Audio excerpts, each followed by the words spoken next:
Hello and welcome to SOW Ignition. We are live now from the Sun Stadium in Yuma, Arizona. And we are getting started with the first match of the night. It is Disruption taking on the Outbacks. The Outbacks had a pretty strong return last week. On Saturday, I believe, they took on $7 put up on the winning side. We are just a couple nights away from SOW Victory Lane 126, which will be in the AT&T Stadium in Arlington, Texas.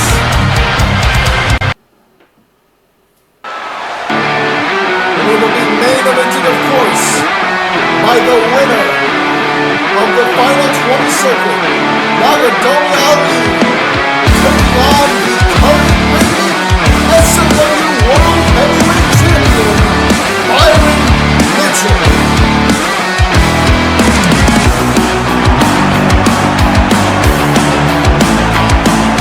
Right now I am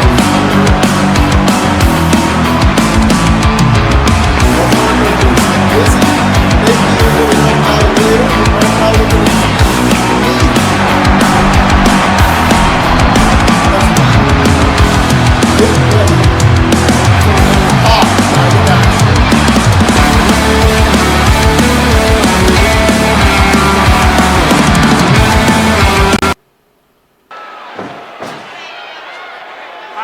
starting with Terry Correa and Osiah Johnston in the ring. Earlier tonight, just before the show came on proper, you all saw Bia Quinn, Hera had one final confrontation and have agreed to a match. Hera, coming out of retirement, one final match against Bia Quinn. She says one night only, I believe it. But that'll be a massive showing on Victory Lane tonight. Later tonight as well, we have a new Nightmare Open Challenge. Ha-eun has started those back up. Not sure how frequent those will be, given that we have the Grand Prix coming up just after Victory Lane. We also have another Midwest Shotgun Roulette Qualifier. Another tag boost as Dakari and Eve Morrow look to get their foot back on the pedal. But they're up against another team who is very much looking to start garnering some more wins. Las Explosivas, Maria Ramirez and La Sombra Altísima. And of course tonight's main event, the Jump Start Elimination. The winner will get the final entry into the Midwest Shotgun Roulette.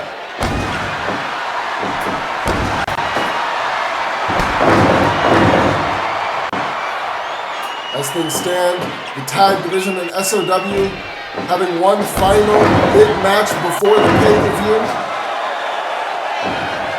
This match won't really make much impression on the rankings, though it can reduce some of, or I should say alleviate, some of the reduction that teams are facing, specifically Disruption.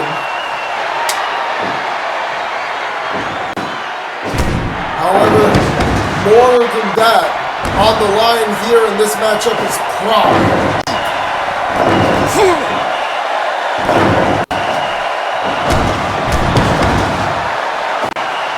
Nathan powering out there. Aussie and Carey going bell for blow. 5 minutes gone. As we are now 5 minutes into this opening match here on Ignition.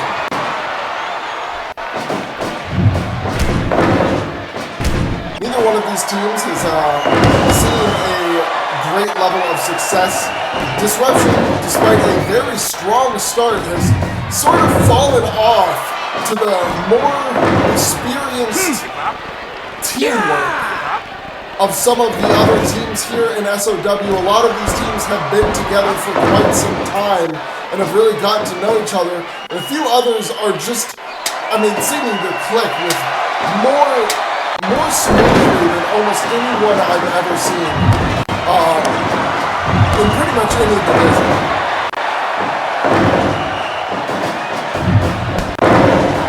Tags from both sides. Nathan and Osaya, both of the bigger men in this match as Nathan just launches Osaya over the top. What a powerhouse. They call him Big Papa, and I guess they call him that for a goddamn reason. Holy.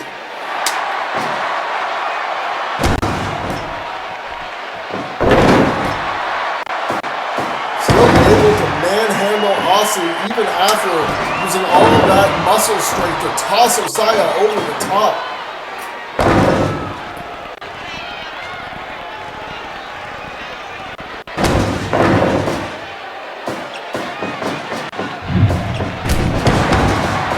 Solid lariat.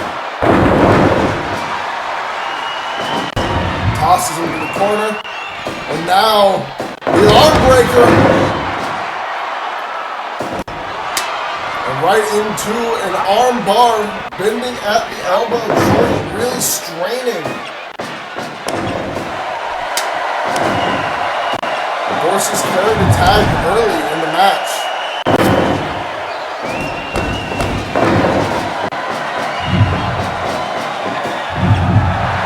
Oh, went after Nathan, but Nathan avoided it. However, Aussie able to recover, sends Nathan to the corner, but Nathan wise to the tricks. Still can't avoid that technical takedown. Now Aussie's tagging to Osaya. Nathan trying to lift him up for a powerbomb, but Aussie just able to prevent it. Osaya's got Nathan set up in the corner. Steps to the chest. And pops his own pecs. Tag right back to Aussie, but before a double team move can be attempted, cuts Aussie off, and now Carey dealing with Aussie in the corner. That tag did not work out well at all for the Outbacks.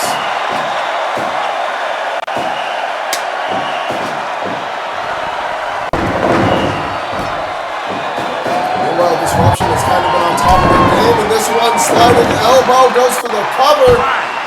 No cut play. Must not have been enough damage from either side to make the cut in. 10 minutes have elapsed, so cut play is active.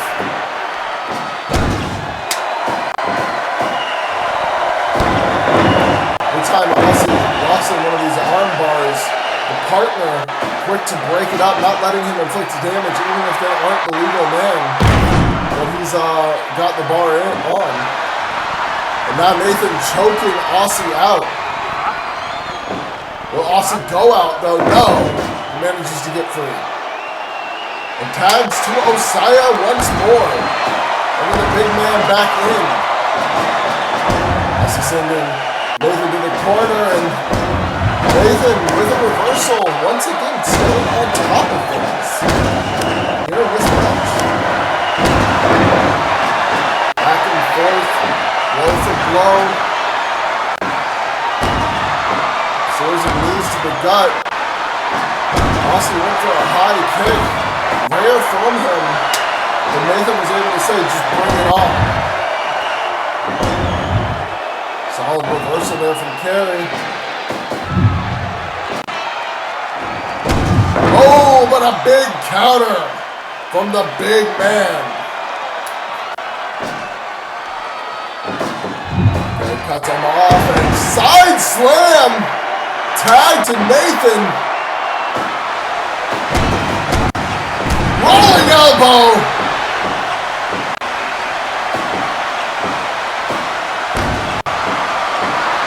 Osaya trying to escape, makes it to the tag. Nathan going for the chokehold. Austin's kicking at him. Manages to get him off.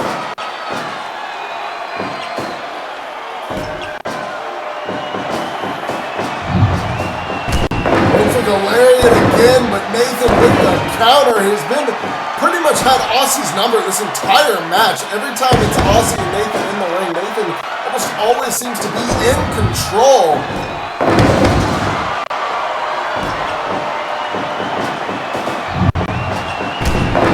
Oh, I'm not sure what Aussie was thinking there, but did not work out.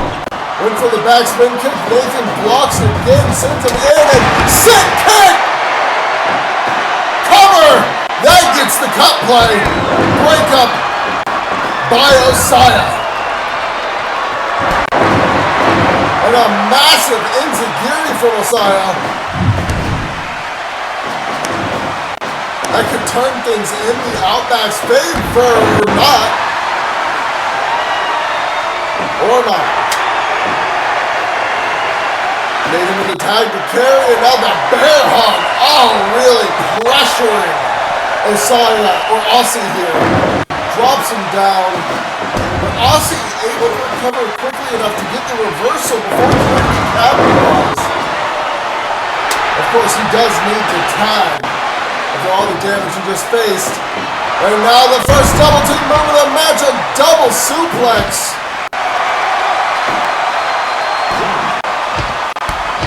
Both of the Outbacks going to task against Carey on the outside here. Carey's fighting him off. Super kick. Poison Rana! Oh, but a counter. And another one gets back in the ring. Aussie has to go back to the apron. Carey, of course, sees all the damage he's taken, tags out. Osaya tags to Aussie. I don't know about that one. We're 20 minutes into this match now. Oh, ducks the lariat. Gets caught into the corner anyways. Common armbar. But Nathan able to get the ropes. That armbar counter was beautiful, but really could not do anything but save him some damage. However, that can do a lot. Has him set up. Is he going to go for the double court? And there it is! Double court into the cover and broken up by Carey. Oh, and a butterfly, or I shouldn't say butterfly, more like a dragon backbreaker there. Full Nelson backbreaker.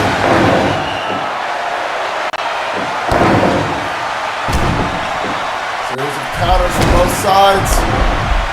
Now it's Nathan and Aussie going blow for a blow here. In this opening match.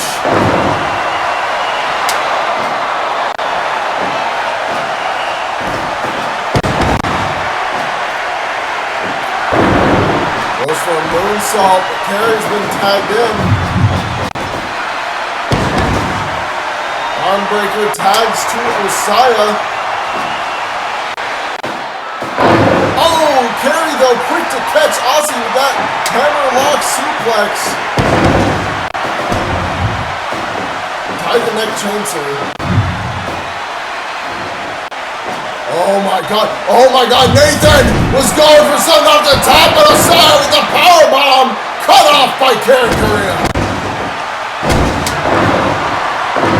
And now Aussie really laying in some additional damage with that armbreaker combination.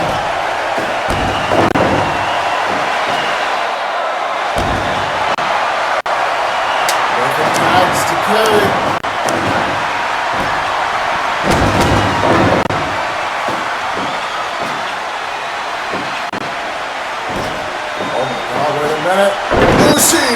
Goroshi to Nathan, but Nathan no longer the legal man. However, that doesn't matter. Gut wrench slam.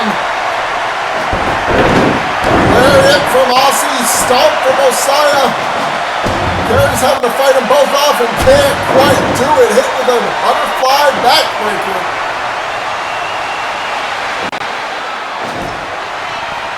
Neckbreaker from Aussie. Goes for the cover. And a running power slam to Osaya.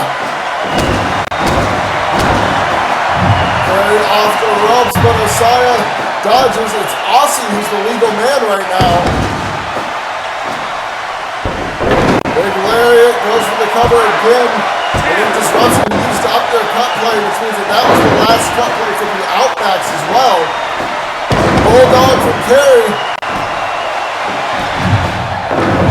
Tried to lift Osaya, gets countered. Osaya, or Aussie, my bad. Aussie with the armbar. Carey manages to break the grip. Gets the tag. Both sides get the tag. Carey, pump handle power slam. Nathan, set kick. And he goes for the cover. 1, 2, 3. Gets it. Disruption with the win in the opening match. Essentially the last rankings tag match of the season for the men's division.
Alright, and let's continue on with the night. We have coming up the Nightmare Open. Ha-eun is back, trying to get to those 10 wins again as we get into the Grand Prix. She is in a separate league from Aiko, so a win here would actually only put her 4 wins away from being able to go forward and face Aiko again. However, before we continue with that, let me just talk about what we just saw. We just saw Castor and Daniel face to face once again, and this time it seems like Castor is trying to offer a hand not in control. It's Kimiko. Kimiko is answering the challenge from Ha-eun. Well, that's not surprising given how much progress we've seen from the Wildflower here lately. But to finish up the thought I had a moment ago, it seems that Castor and Damien will be wrestling on Victory Lane. Winner will be the leader of a combined faction The Honored Empire, until thy kingdom come, will be joining together. And it seems like that will be happening regardless of result. The match is only to determine who will be the leader of that fused faction. Now that is something we will definitely have to see the opinions of the Honored and the Outbacks on at some point. However, as things stand, that match is set for Saturday, and right now what we have is a chance for Kimiko to show just how much she's grown in the past few weeks. Can she take down Ha-eun?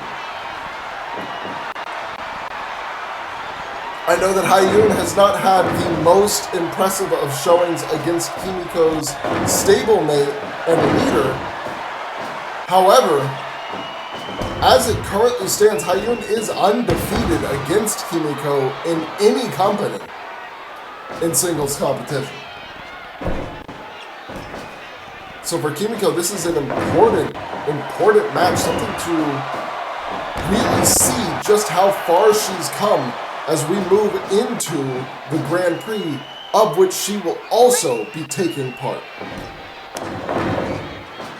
Kimiko started with an early dominance, doing a good job coming back against everything Ha-eun has to offer.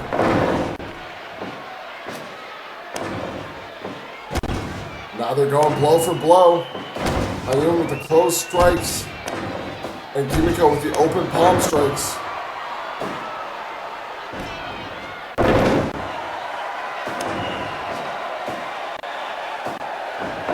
Float over, avoiding the vertical suplex attempt there. But Kimiko with the rolling chop.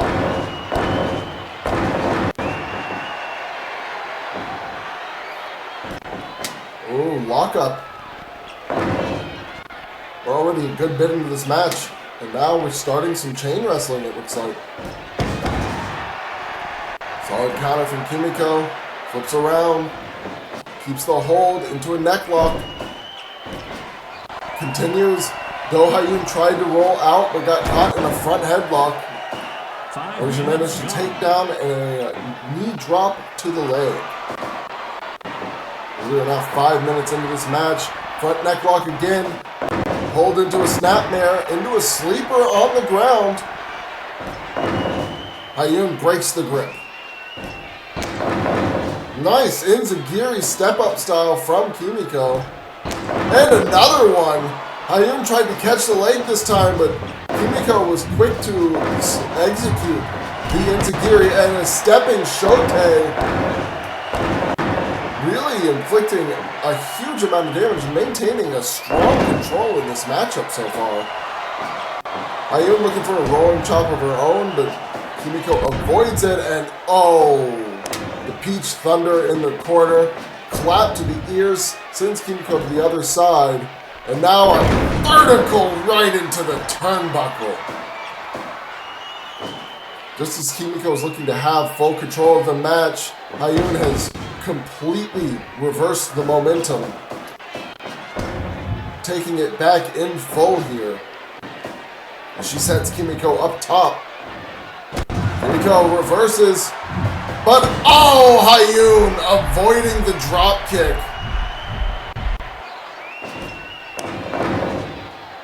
Kimiko back up, back on the offensive. Ha-eun took too much time to taunt. Oh, here she comes with another Peach Thunder off the ropes. Into a floating moonsault, but only a one.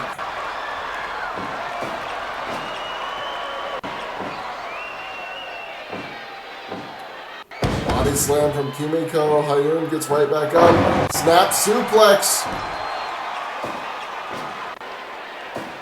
And now Kimiko with the mounted shote strikes. Ha-eun grabs the rope, forcing the break up. Deep root DDT.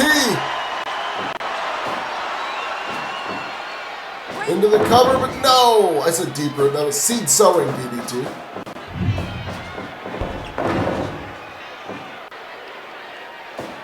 The seeds have been sown now for a future deep root death driver. If Kimiko, oh, nice face mat slam. If Kimiko can get the deeper death driver later on in the match, she might actually be able to clinch a victory here against Ha-eun. Of course, you know Ha-eun will not be looking to allow that as we get a vertical brain buster right on the outside.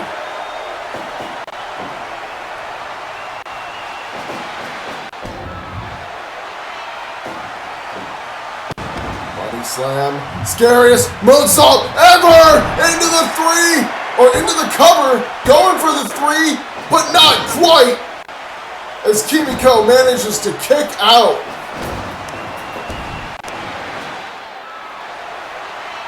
Ha-eun pointing, making her call, drop kick to the leg, but Kimiko back up, huge smack to the cheek, takes Ha-eun straight down, and now Kimiko's got the arm. Really wrenching at it.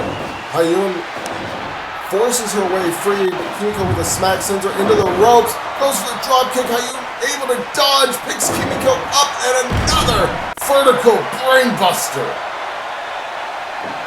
Kimiko's up first, but Ha-eun up shortly after. Walk the plank. But she's not through with her yet. Snapping the arms. And locking in the bridging hammerlock. Kimiko able to reach the ropes. Ha-eun, cutlass, cutlass, into the moonsault. 1, 2, gets it.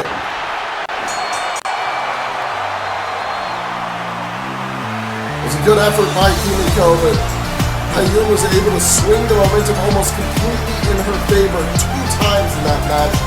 Kimiko just couldn't mount.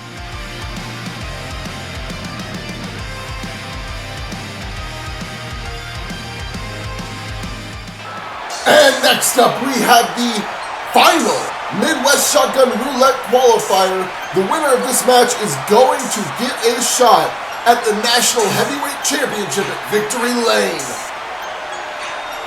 We got 2 absolute beasts coming to the ring.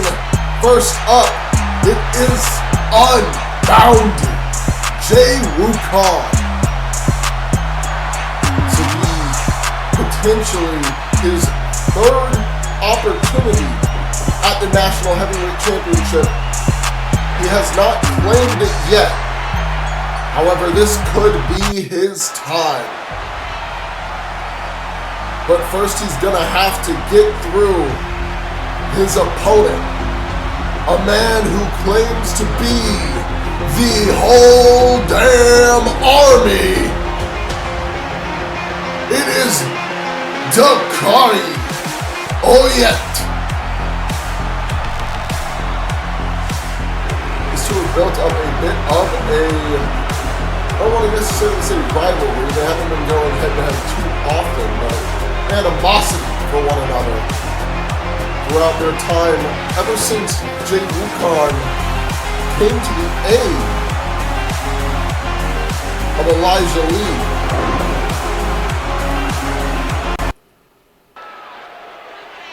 So now we're going to see how that develops into a match here between the two.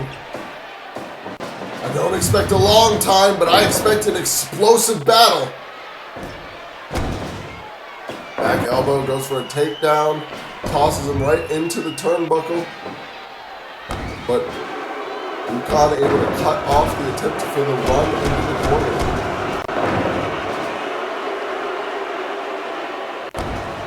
Dakari so far trying to take control, but Wukon able to shrug off a good chunk of the offense that has come his way. Goes for that running chop again, but once again, Dakari able to just move out of the way. Wukon trying for a power bomb, but Dakari too heavy, able to deadlift him way too easily. Couldn't even get the feet off the mat.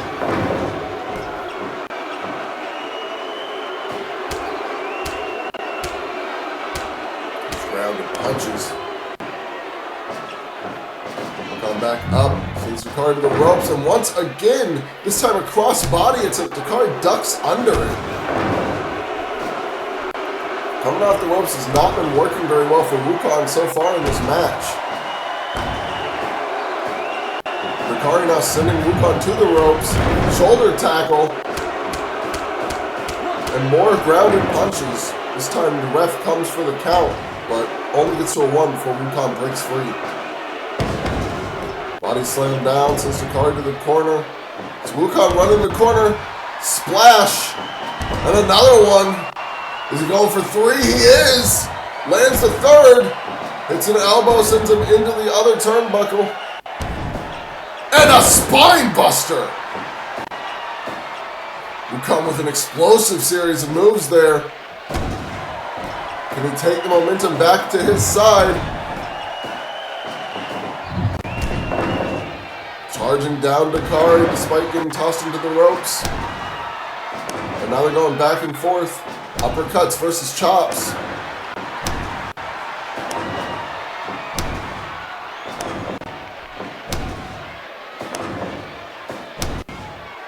This is a heavy back and forth battle. Neither one wants to yield whatsoever, but the chop takes Dakari down. A fierce, fierce chop. Now Jay off the ropes again. Huge elbow. Dakari follows with an uppercut, picks Jay up, and drops him face first board buster.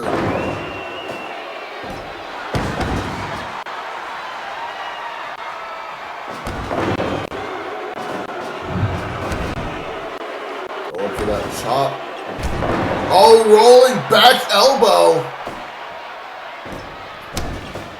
No cover, but momentum starting to be aligned a little more heavily in Wukon's favor, but as I say that, Dakari coming in with these hammering blows.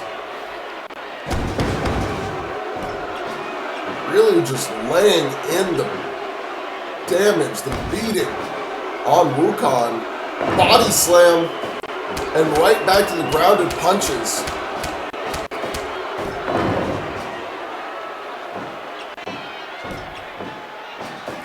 Sends Dakari to the corner. Huge chop across the chest. Dakari sent to the other corner. Splash in the corner. And a series of chops. The big back elbow. And the sleeper hold. Dakari's reaching the ropes. Not quite get there, but sleeper suplex. Goes for the cover. 2, this could do it. No, Dakari kicks out. Body slam from the army. Sends Wukon into the corner. Wukon with a reversal. He sets Dakari up top. Follows him up. And a backdrop! Avalanche style. However, Wukon still feeling the effects of all of the damage Dakari has inflicted throughout this match. Twisting brainbuster into the cover. 1, 2, no! 10 minutes gone. We're already 10 minutes in. Your Nagi backbreaker.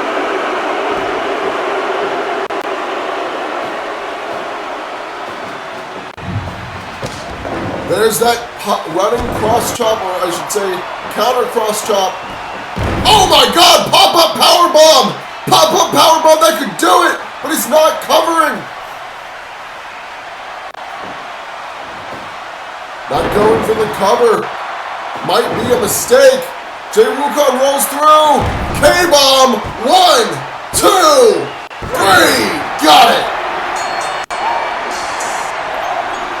He should have covered after that pop-up powerbomb. Wukon was stunned for a good bit longer than 3 seconds.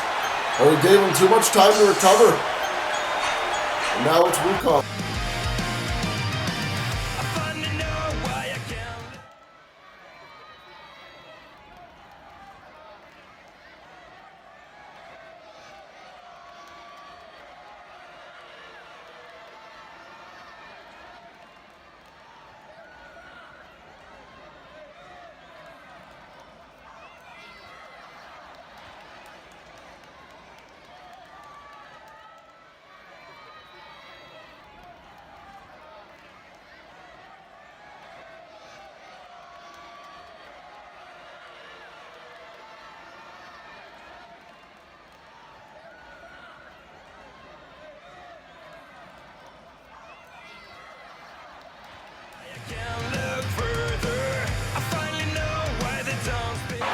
And we are back with the women's tag division.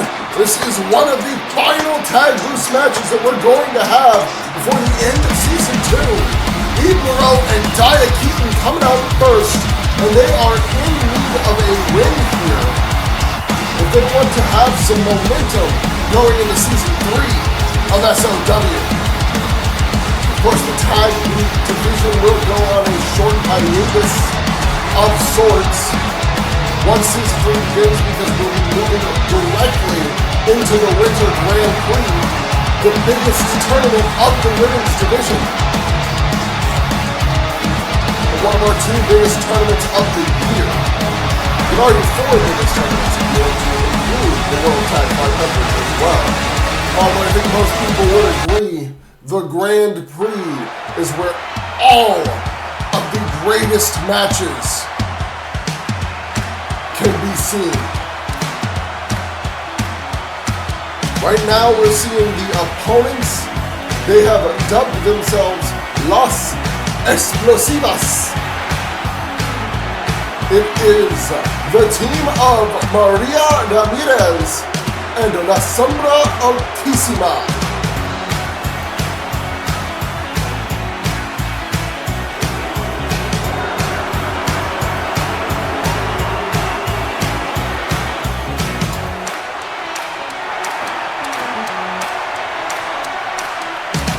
Teams having a lot to prove here.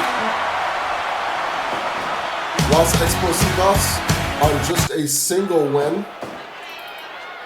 Fight. And then Dia and Eve as well, sitting with only one win so far as a team. Effectively, the only thing that really matters right now isn't win-loss rate, but the bonuses you get from wins heading into Season 3. Right now at the top of the charts is the team of Kimiko and Kazumi, shining. Right below them with 3 points as a bonus, the Classics. And then we have 4 teams all tied with 1 point each. It is Keiko and Ayama, the team of Ha-eun and Adashko known as the Bangers, Dia Keaton and Eve Moreau, and then La Sombra Altísima and Maria Ramirez. So whoever wins this matchup right here pretty much lands himself in the 3rd position on the top of the charts. And keep in mind that the Women's World Tag 500 may not actually include 8 teams like the men's does. It could include only 6. So you want to get these bonus points to give yourself the best possible opportunity at getting in to that Women's World Tag 500 in the spring. Now we have tags from both sides. Big spine buster from Dia as Eve now faces off against Sombra.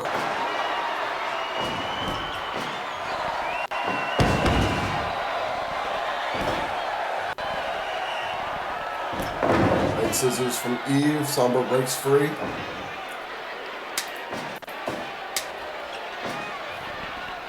Now Eve has the wrist control, but Sombra breaks out of that. Hits a back chop.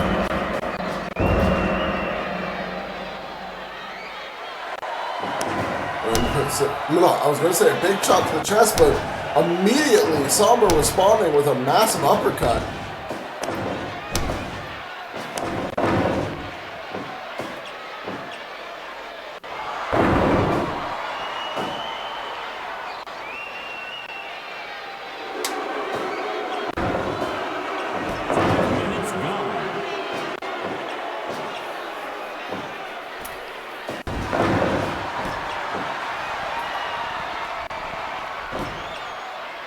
We got another tag from Las Explosivas. Maria Ramirez now legal along with Eve Moreau. Eve not looking to tag out just yet. Hits a nice wrist lock suplex. Takedown into a leg lock on Maria.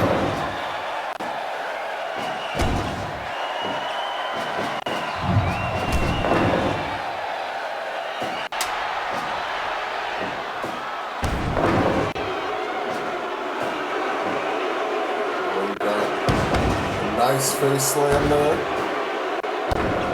Dia Keaton is legal.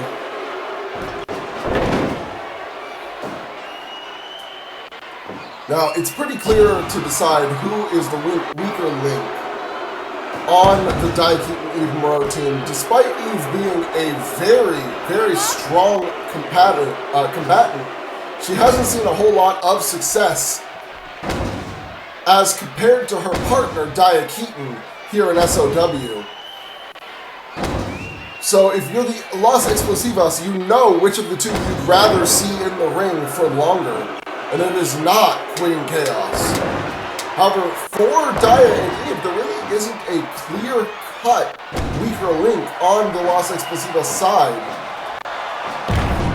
Both of these women have explosive offense. Really, the only thing you could hope for is that you'll get the Maria Ramirez that plays around a little too long and costs herself the match, rather than the more serious Maria that we've seen dominate in other situations.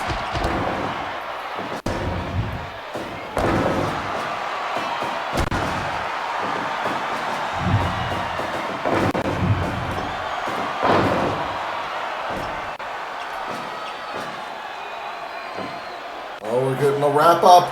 Eve gets covered, but only a 1 before she breaks free. And now she's sending Sombra to the center of the ring. Was going to run down and try to land, I believe, that big knee strike or the elbow drop. But Sombra too quick to her feet. Series of suplexes from Eve.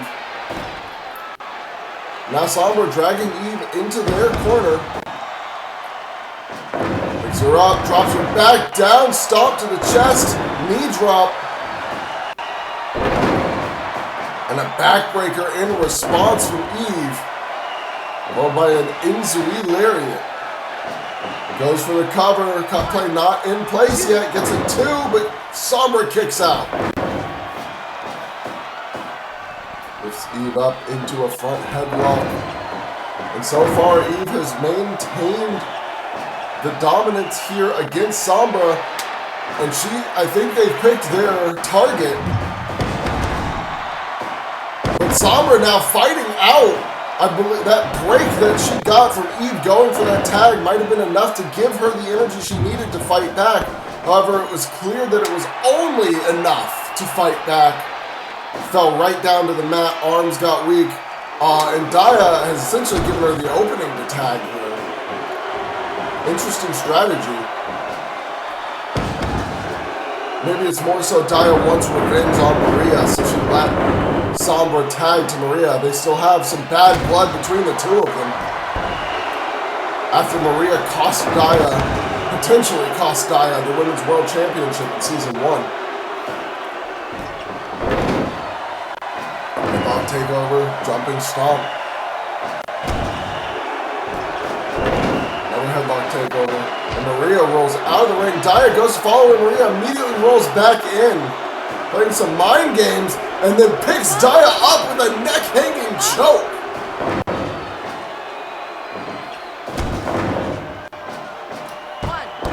Okay, there was a elbow into a cover. Eve maybe didn't need that cut play attempt. Didn't need to use it there. You saw Sombra didn't even bother. That puts Los Explosivos ahead on cut play, which could be a big deal. And here we have Dia telling Maria to bring it on.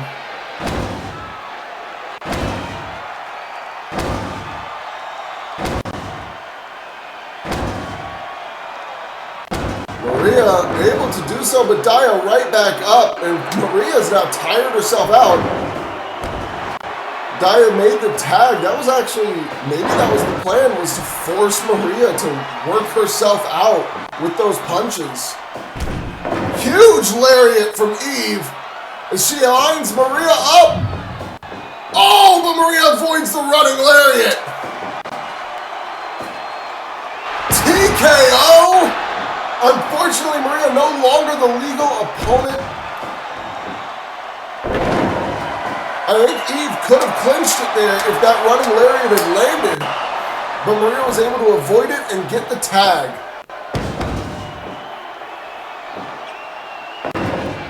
Sombra wraps Eve up, with Eve again kicking out at 1. Picks Sombra up.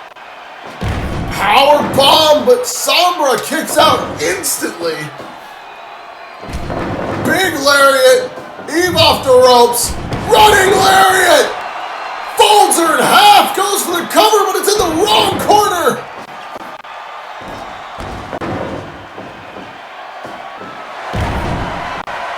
If Eve had pulled that off in their corner, in her and Daya's corner, she could have sealed the match right there. That lariat had folded Sombra in half.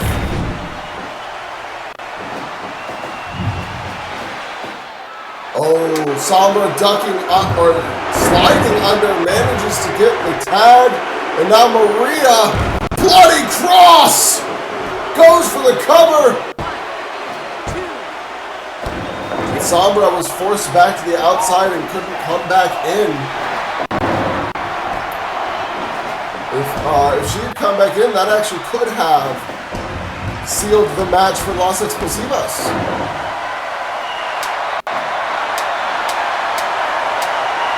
It was a lot of time that it took Daya to cross the ring.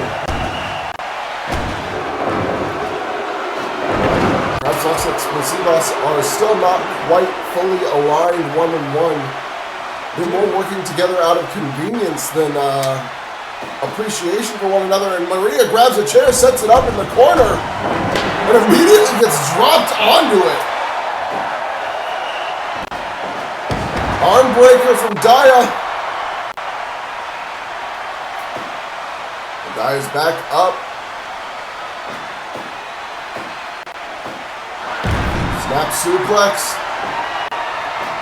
Tries to send Maria to the ropes, but Maria returns the favor, sends Daya to the ropes and kicks the knee out. Goes for the legs, but Daya very quick to counter. She is not going to let Maria lock up those legs again like she has in the past. And once again, Daya calling for Maria to just keep laying the blows. Goes for the rolling lariat. Blocked into a rolling punch from Maria. Maria saw that rolling lariat, the discus lariat coming. Didn't let it happen. And now she sent Daya out of the ring. Tried to set up so that her and Sombra could team up against Eve, but Eve was able to fight out of it.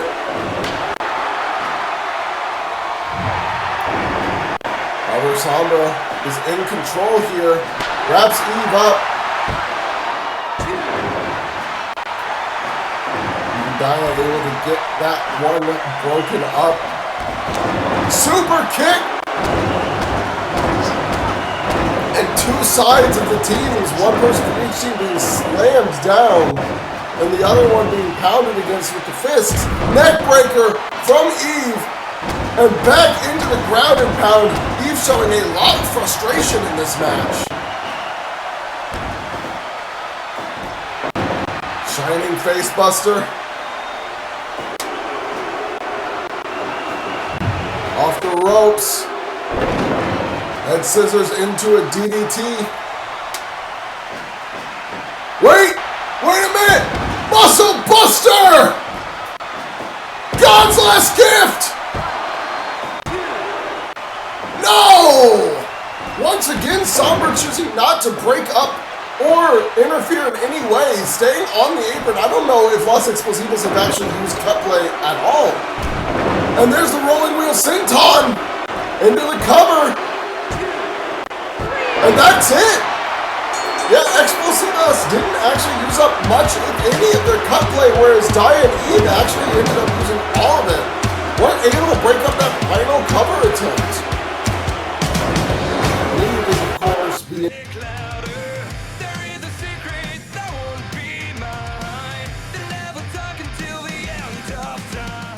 Well, it seems that Aaron is very impassioned about winning the national championship, and it sounds like in Season 3 he's planning to go after the World Championship.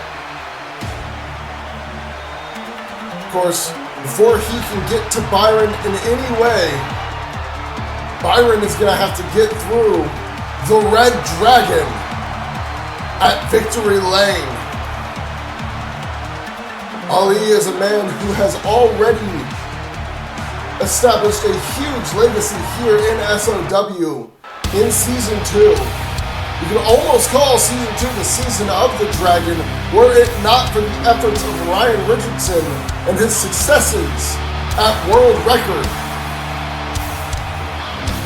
toppling the Red Dragon and taking the title. However, of course, just a month ago, pit stop. It was Byron Mitchell, the Devil, stablemate of the woman you see here, the Demoness Lilith, who cashed in the National Heavyweight Championship for the first time, called his shot, and claimed the World Championship. Now reigning as the SOW World Heavyweight Champion. But to shift gears for just a moment, we have to see what it is Nephthys has to say. She called for this time. She demanded time to have a one-on-one conversation in the ring with her opponent at Victory Lane, with Lilith. What has she to say here tonight?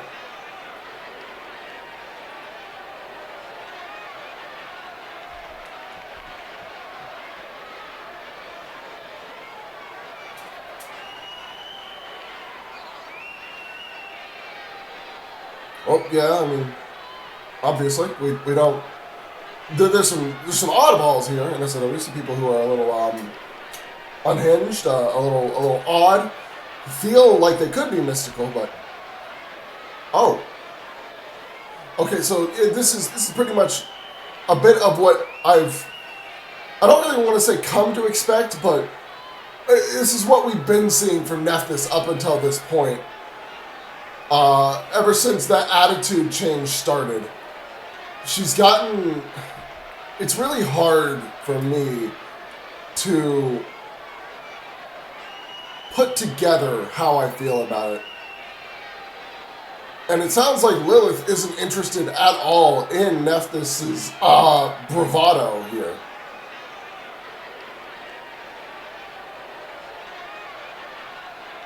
And giving a little bravado of her own in return.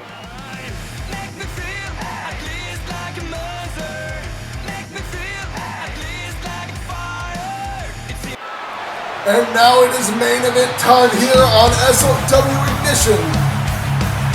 We are getting right into the Jump Start Elimination. The last competitor in the Midwest Shotgun Roulette Victory Lane will be the winner of this match. In that match right now we have Hermes, Aaron Payne, we have Wukon, El Rey de Guerra, and ZC Woods. So whoever comes out on top in this match will join those five in crowning the next SOW National Heavyweight Champion. First competitor out was Taichi Kazama. Following him, Elijah Lee, the tag partner of Wukon.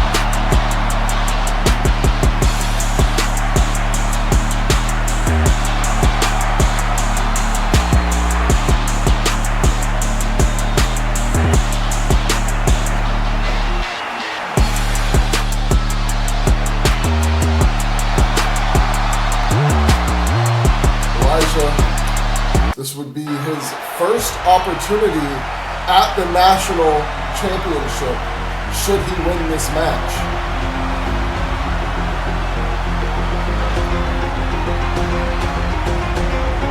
Wait a minute. Didn't he just wrestle earlier tonight? How did he get an entry into this match? What happened if he had won earlier tonight?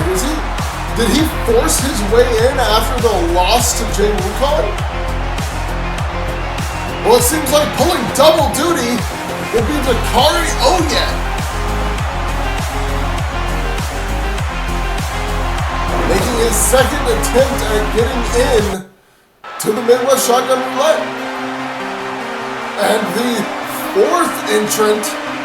This is music we have come to know very well here on Ignition. It is unbreakable Maita Daichi.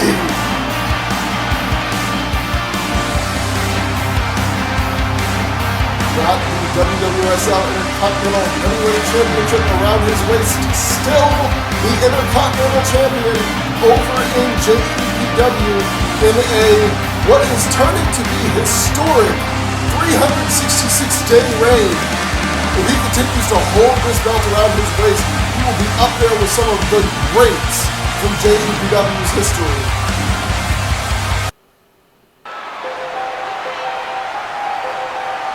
Oh my God. Well, it seems that we won't be free of the paradise tonight after all, because here comes the next competitor. It is one member of Death Row, Twisted Trent Taylor. Well, it's been a while since we heard him come out to this creepy ass thing. I don't miss it. I'd rather go back. Can we go back to the actual Death Row music, please? Oh, shit! This does not spell good things for the rest of the candidates in this match, because the other half of Death Row is also in this match. It's the six-shooter, Clint Cassidy.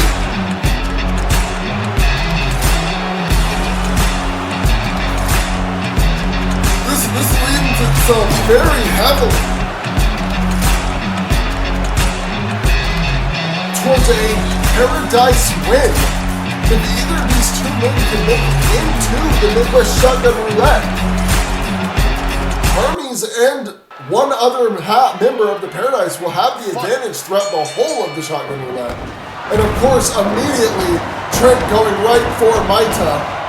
These two have feuded a little bit during the feuds of Death Row versus Aaron Payne and the Paradise versus Aaron Payne.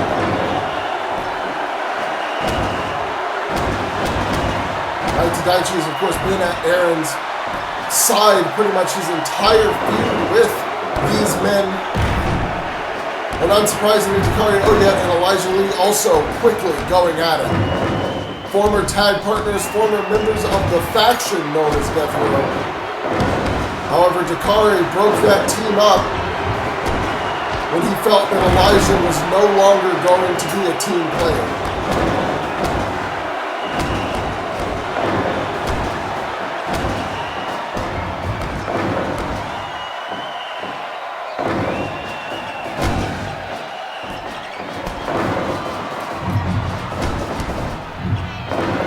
Going for a kick, but no, the action.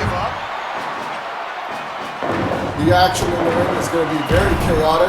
While we still have 6 competitors, everybody's just going to be going for everybody for the most part. The only two I might expect to not see much locking up from at all would be Clint and Trent. They will likely continue to avoid dealing damage to one another as they work together. I think once it comes down to just the two of them, that's when we'll see, if it comes down to just the two of them, I should say, that is when we'll see some infighting. Until then, they're going to just try to clear out the rest of the landscape here in this matchup. Daichi, that bridge suplex. Elijah body slams Dakari.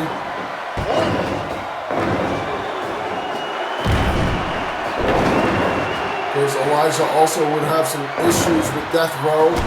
He has some history dealing with them after they kicked Elijah and Dakari out of the group before the stable became just a tag team and joined up with the Paradise proper.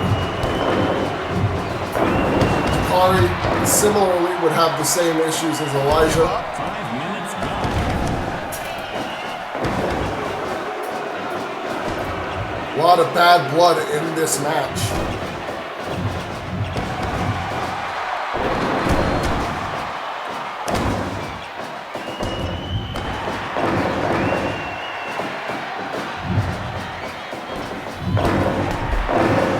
kick from Elijah to Dakari. One count on Taichi, but not enough to get him out of the match. Dakari tosses Daichi tosses Elijah out of the ring, and they're starting to fight on the outside here. Meanwhile, on the inside, Dakari laying in to Taichi. We have a Taichi and a Daichi in this match.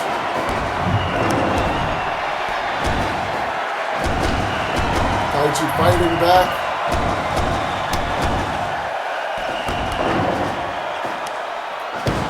Dakari starts to take Death Row to task. Him and Taichi are almost forming a bit of an impromptu alliance here. As we just saw, Clint Cassidy rescue Trent Taylor from a submission hold.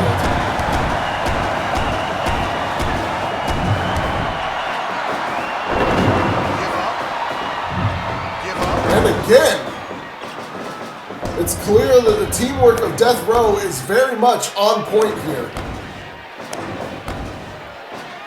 Something I did not ever think I would see back when SOW started between Clint and Trent. It seemed like they would be bitter rivals for life, but here we have Clint successfully breaking up multiple submission attempts on Trent. As this match continues to break down Taichi in this elevated grab from Daichi, manages to break free.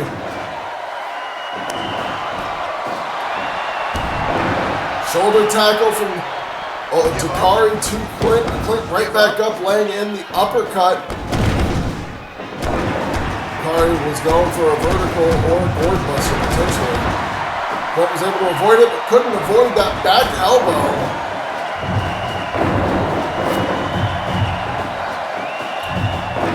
Now Dakari looking to go back after Elijah. Oh my God, power bomb to the outside! The inside of the ring, Death Row, oh, Jesus. Daichi being taken to task, Taichi taking advantage, but Daichi breaks free. Big DDT! And an enziguri.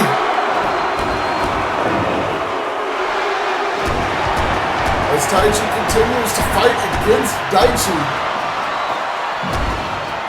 Death Row is almost trying to split them up so that they can divide and conquer here. They're watching while the fighting is going on, but not necessarily allowing them to continue to focus on one another. They want to be the ones getting the eliminations, I think.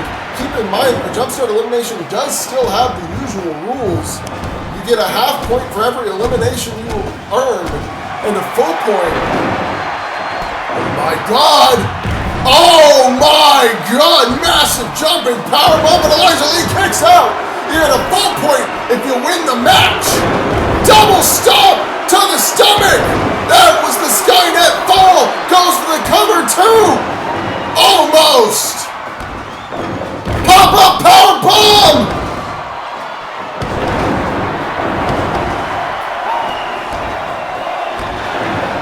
Cover on Elijah from Daichi, but no, Elijah's still alive in this match. No. Oh my God, Trent's got a chair. Oh, Jesus.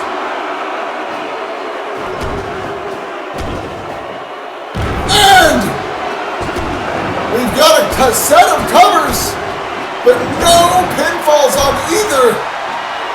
The Magnum Hammer. The ref was counting the other fall first.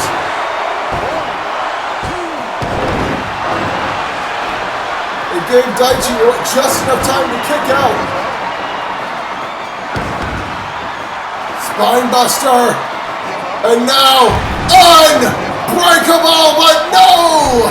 Dakari not allowing Daichi to score that half point.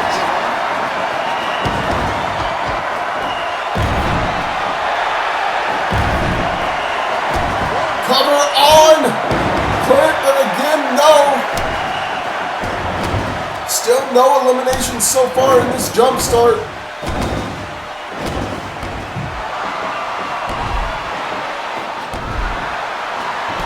Jumping into Gary. the ropes. Cross body. And now Dakari is stalking as Trent is being covered and gets taken out by Daichi, who just scored a half point. Now the teamwork of Death Row has been broken up by Daichi Maita. And now Daichi going for a cover on Clint. No, can't eliminate him. But Clint's advantage in this match has been taken away from him. Fisherman driver! The Genesis driver! No! Taichi kicks out! And so does Daichi just after!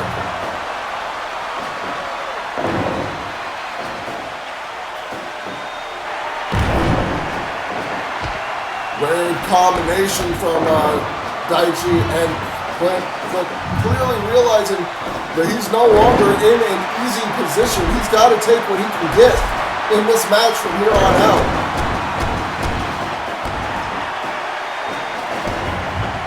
Exploder power slam into the cover. No! Daichi is still alive in this. Now going back and forth, blow for blow with Dakari Oyet.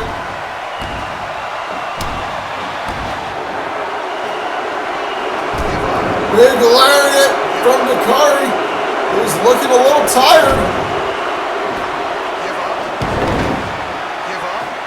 Pop-up power bomb! But he can't get the cover, he's tired. Daichi able to recover because Dakari couldn't get the cover.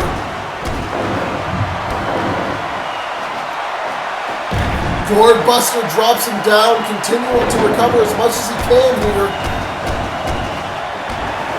Daichi! Elbow! Into a sleeper hold.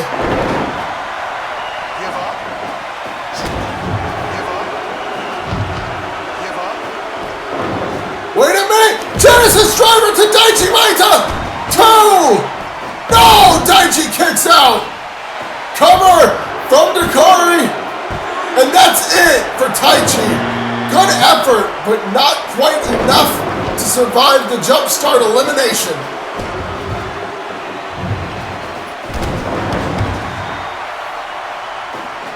Elijah's got this set up. Oh, Daichi with the knee drop. We're down to 4 men.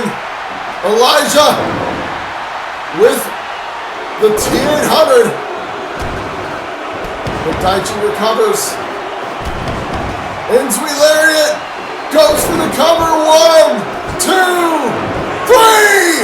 That's a full point for Daichi Maita now. Unbreakable! But no, Elijah throws him into the corner. Argentine neckbreaker. However, Clint not going to let Daichi score another half point either. Both Elijah and Clint are trying to avoid Daichi getting too far up with the bonus. And now Clint trying to choke Elijah Lee out with the Bulldog choke, but Elijah manages to slip free. Both of these men have problems with Clint Cassidy, and you can see both of them are now focusing in on the member of Death Row. Double stomp! Jackknife cover. 1, 2, no! Clint kicks out. And now Argentine neckbreaker again. But again, Clint just picks Elijah up.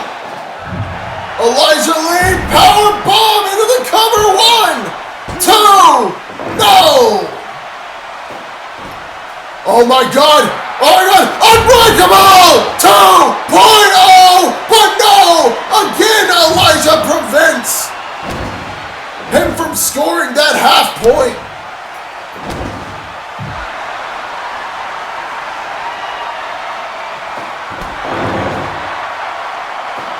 Elijah Lee and Daichi both fighting to continue scoring points in this. Daichi went for the injury lariat. Clint avoids it.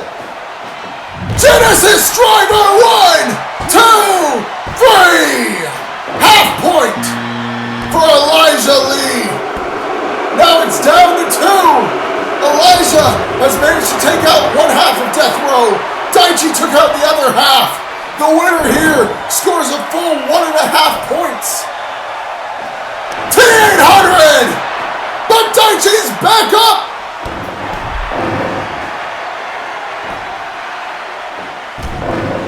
Crossbody and the short arm scissor. There's no rope breaks here. Reaching for the ropes won't help you. So Daichi is forced to break free. Tries to go through, but Elijah dodges to the side. And now he sends Daichi to the outside. Elijah's going for the dart. No! Fakes him out. DDT! Plants him.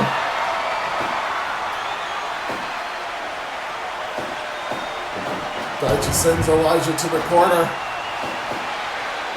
Trying to set him up. But Elijah with the counter. Liger Bomb! Goes for the cover. Jackknife pin. 1, 2. No! Daichi is still alive in this. Off the ropes. Lariat. But Elijah makes it back to his feet. Counter, rolls through, flatliner. Who is going to Victory Lane? Skynet fall! But it's not enough because Elijah couldn't capitalize. There is a half and half, or a half Nelson, sorry. Sends Elijah into the corner. High kick. Base crusher. And a knee drop to follow up. Here we are with the Argentine. Gets up. But Elijah's back up before the cover. Now Elijah has him lined up. Could this be it? T800! But Daichi's up before the cover. Half Nelson again. Neither man staying down. The fight inside both of them cannot be eliminated. It cannot be put out. The spirit will not falter, but at some point, the body will fail. Who will it be? At the end of the day, cover after the rolling gunman giddy. But only a 2. Daichi, Elijah, both men unable to find the right opening. Both men struggling to keep the other down. Back elbow, off the ropes, goes for the lariat, but Elijah manages to just barely duck it. Sets him in the center. Could this be it?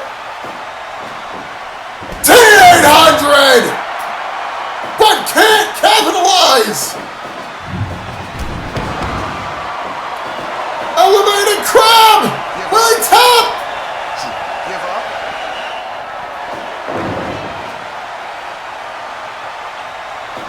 Elbow! Rolls through, double stomp to the chest, picks him up! T800! He's up! Gets the cover! Jackknife! 1, 2, 3! Elijah Lee is joining Jay Wukon at Victory Lane! day. I will see you guys this Saturday at Victory Lane.